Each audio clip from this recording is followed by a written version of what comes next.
In React, whenever a component renders on the screen or comes off the screen, we refer to those events as either mounting onto or unmounting from the application. React provides special methods for each component based off of these events in order to allow us to run code for our application, and React calls them lifecycle hooks. The first hook or method we'll use is the component will mount hook. It runs before the component completely renders onto the application. We'll use this one because we want to calculate the past props data and the current days, hours, and minutes and seconds we need before we render our data onto the screen. So once we have our data, we'll update the state of our application so that the proper stuff gets rendered. So let's add that component will mount function right below the props.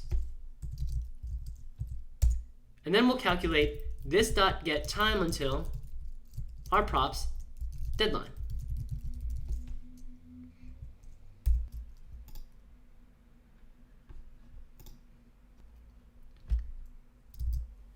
And before I save, let's go ahead and remove this from the render method to make sure we don't get the same error as before.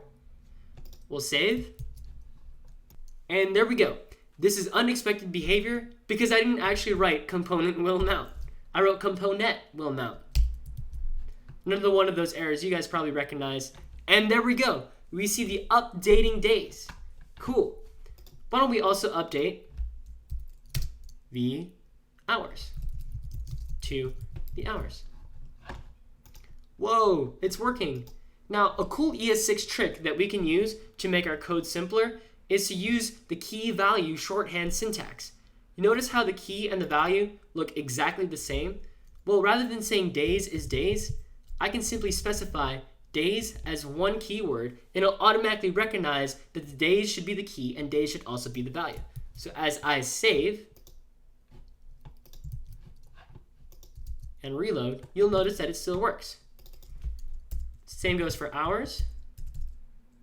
And now I can significantly shorten this line by just saying minutes and seconds.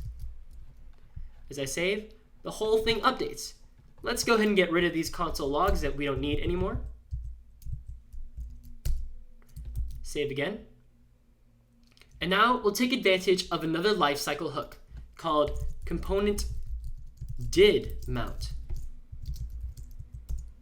This one runs after the component has completely rendered onto the application. Within our component did mount hook, we'll call get time until every second in order to continue updating our timer. JavaScript ships with a special set interval function that allows you to run some code at a specific interval. It runs in milliseconds, so we'll specify our function as the first argument and 1,000 milliseconds, which equates to a second, as the second argument.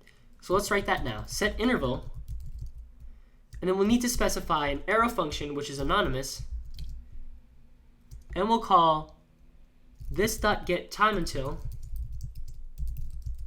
our props deadline, of course, and then we'll say it runs every 1,000 milliseconds.